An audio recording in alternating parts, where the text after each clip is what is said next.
Ayan! Alright, thank you, Jan. Yoni. Yay! For today's mini vlog ay binisita tayo ng ating mga kaibigang Pinay dito sa Amerika. And of course, bibigyan natin sila ng buko. We are having coconut party! Yay! At hindi lang sa kaibigang Pinay, sa lahat ng mga dumadaan dito sa aming bahay, ayan, nilalagay na lang namin sa kalsada, libre lang po yan. Ayun na nga, umaga pa lang ay abalang-abala na kami ni John sa paglilinis ng aming bakuran kasi naku, ilang buwan na naman kaming mawawala dahil uuwi na naman kami sa Pilipinas.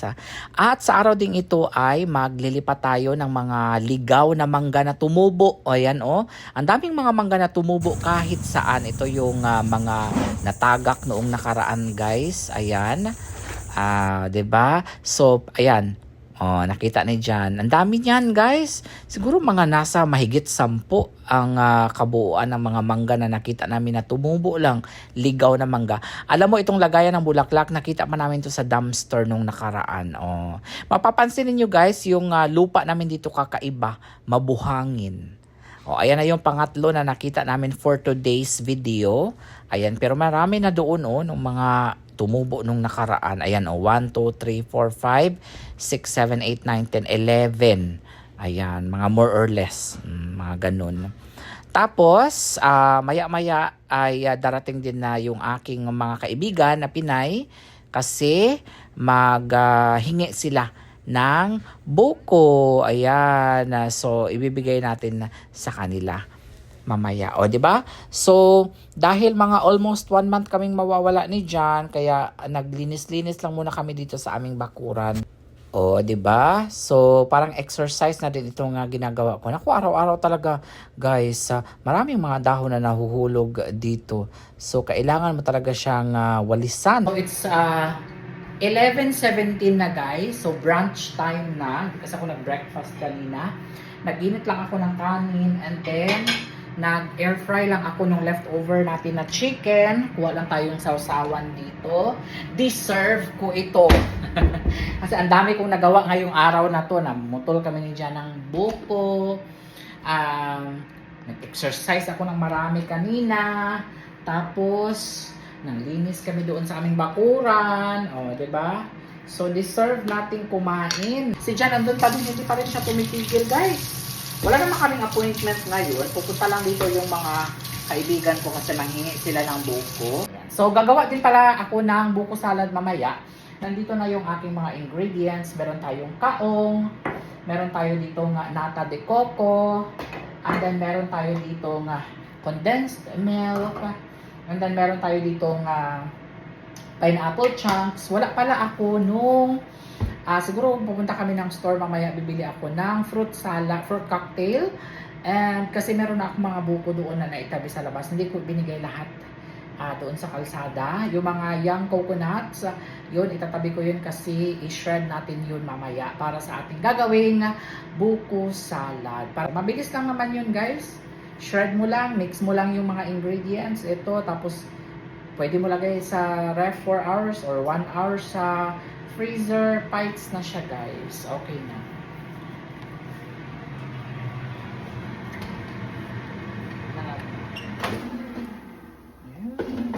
Siguro mga 2 more minutes. Okay na yan. Crispy na siya. Back to crispiness na siya. Back to crispiness. At mong hiwa. Kain tayo.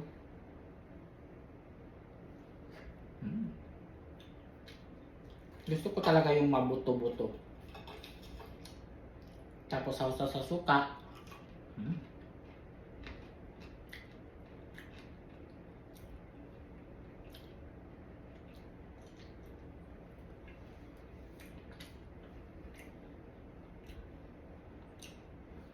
Napagod ako ngayong araw ng loob. Or give it to me. Yeah, you know, suka. Lagay mo suka, yung pinakurat. Hala, kalami ba, ana? Ayan, kunin na natin yan lahat. At dumating na nga ang aking mga kaibigang Pinay at ang una nilang ginawa ay nag-harvest ng aming star fruits. namingwit na po mig kuan star fruits. Oh, may isda, starfruit na lang. And then No. when Pero we o come katong back, murag green. Ay katong when we come Ang back, orange, there's another orange star fruit party. yes. After 1 month, tropa oday. Sige pa. Tapos ilalo. Na ano? Napagin. Oy, Na. naidako dito. Na ana. Naidako diha. Oh, Oh! Green pa guys. Ready? Ay ay. Oy! Ayan na guys. Ready? Ayan! Alright, thank you, Jan and Yoni. Yay! Let me have it dear. Tara. yung na natin. Mm-mm.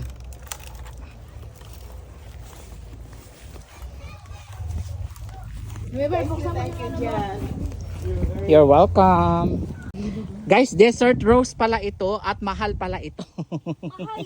$35 pala ito pag maliit pa. Tatanggalin ko na lang to, dadalhin ko sa bahay yung buo eh. Ito daw guys, nasa ano pa raw to? Around 100 no? Oo, Kasi malaki na eh. $100 to $200 to kasi ang laki ng ano. So i-replant natin. Tapos ito, ayan, ay cutter. Lots of that. Ha? Ikakat Has na to be dito, cut. direct in the sun. Pag magkakat ka, i-slanting mo. Okay. Love sun. Yeah. So I want to cut it here. Yeah. Yeah, like that. Yes. Oh, Mommy Bird. Right. Tapos Ayan. here dyan, you cut around here. Yeah. Right there. Always have slash, not straight. Yeah, like that. Always. Okay. So, See? this one dyan, you can cut here, slanting. And then you will grow You will more grow more. healthy. When you come one, back, just it's like nice. this. Right Just here like too. this. And the top also. Here. This one here, Jen, cut this right here. Right there. Ah, sige, imuha na. Imuha na. When you come back, you're gonna have a healthy one. Mhm.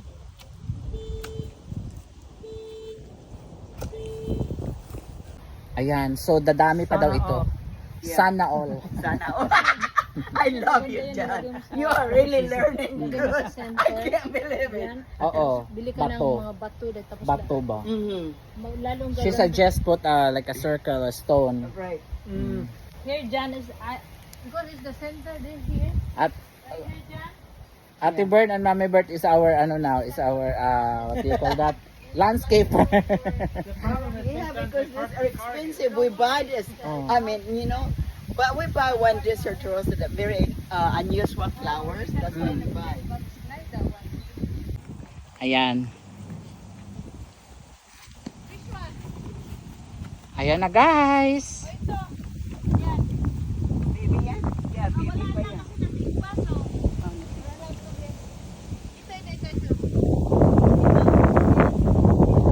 Why are you putting seasonings on the dessert rose? What is that? Because I'm gonna cook it later. Huh? What is that? Cinnamon? Yeah. What is the purpose? I'm gonna cook it later. Cinnamon. I don't know. Mommy Bert told me I better do this. Uh-huh. Because? I didn't ask. I'm just following orders. Hala, paano ba to guys? Bakit nilalagyan ng cinnamon?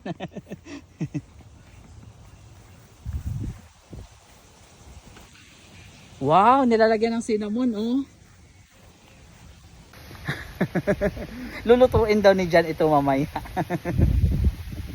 Para tuloy itong cinnamon bread na nabibili natin sa SM.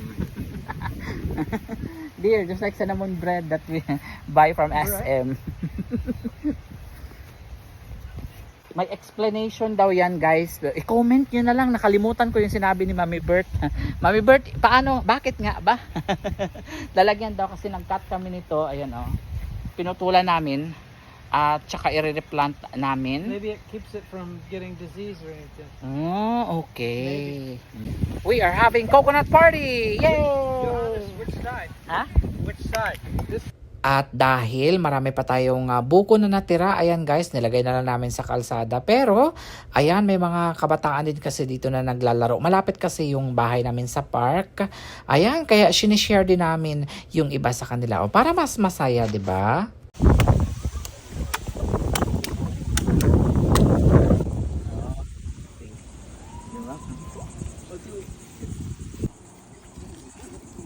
Alright, next customer.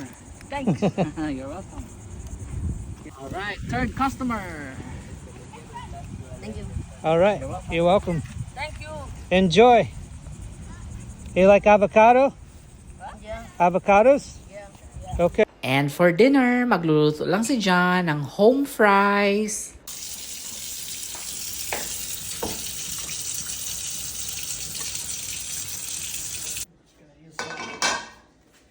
Ayan, so nalagay na ni John ang ating onion. Antayin lang natin na mag-caramelized ito. At dito naman sa kabila ay nag-i-slice lang si John ng mga ingredients natin para sa gagawin niyang mixed veggies. Ayan, nahalo na rin natin sa onion yung ating napakuluan kanina na potato para sa ating home fries. Meron na rin akong kanin dito, initin ko lang ito mamaya. Potato and rice, what a good combination. What a bad combination. Sige. Carbo tayo. And steak lang din tayo for dinner. Ayan, isa lang ang pinaluto ko kay John kasi kasya na yan sa amin. Hatiin lang namin. Madalas kasi kapag dalawa ang niluluto ni John na steak, hindi rin naman namin nauubos. Ayan. So, ang ginagawa ni John ay nilalagyan lang niya ng paborito naming seasoning. Ayan lang. Lagi talaga namin niyang siniseason aside from salt and pepper is Montreal steak seasoning. Sarap niyan, guys. But here, what I'm doing every time, like that. Ay. Ganyan po ang ginagawa ni John. Ay, ni Johannes. Ayan na po, guys. Ayan na. Ayan na. Wow! O, di ba multitasking din ako. May live na, may video pa, may reels pa. Lahat na lang, guys. Hindi pwedeng naka-steady lang ang camera. Kailangan itutok, iikot-ikot. Kaya sa mga nagsasabi na wala daw akong ginagawa, multitasking ang ginagawa ko. After mag-video, mag-edit pa. Tapos pagkatapos kumain, maghugas pa. Naglagay si John ngayon ng garlic.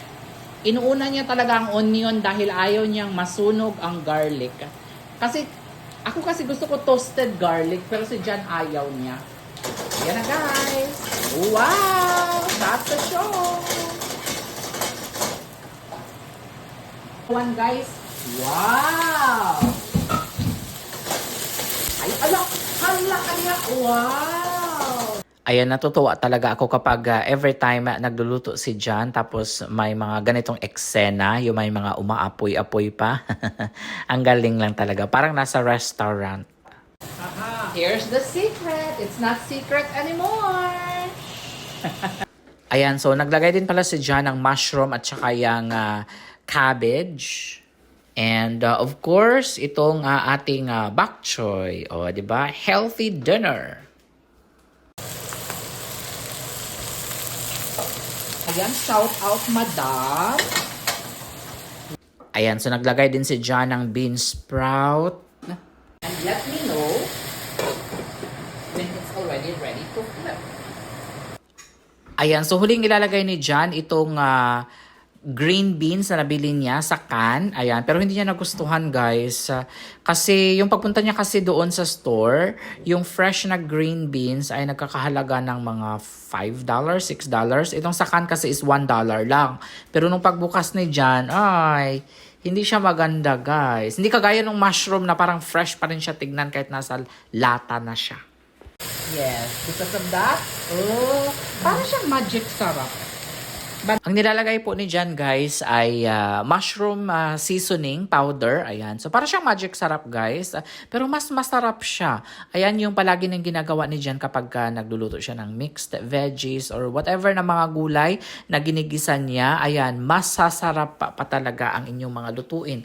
Hanapin nyo lang yan sa Asian store. Mushroom seasoning. Ito na. Touch of soy. Soy. Toyo. Toyo. Just a touch. Just a touch. But not I talk too much. Okay. Let's go out. Ay, that's the perfect. Ayan, so initin ko lang itong aking rice. Ayan, para makapag-plating na tayo. O, di ba, kahit saan magpunta, kahit anong galaw, dala-dala ang phone. Okay lang yan, guys. Importante, mahalaga. Yun ang mahalaga. A little bit of everything. Gusto ko talaga yung maunion eh. Maunion. Maunion. I know it's not a good combination, rice and potato. Kaya, a little bit lang. A little bit more. A little bit more. Okay, I'm gonna share to John. Ayaw niya nito. A little bit, one more. Parang naubos na lang. It's all yours. Hala. Luto na ang steak. Oh, sarap. Perfecto, perfecta. So, konti lang. A little bit of everything. Me first or you Yes, first? you Me first. first because I like the end cuts. I like the end cut. You're welcome. We love you. We miss you. Juvis World Australia. At ito naman ang plato ni John. No carbs, just veggies and meat. Healthy plate! O, di ba? Bon appetit! Ayan, sana lahat ay nakakain na rin po. And maraming salamat po sa inyong panonood sa ating mini vlog for today. At sana hindi kayo magsasawa. See you again tomorrow. Bye!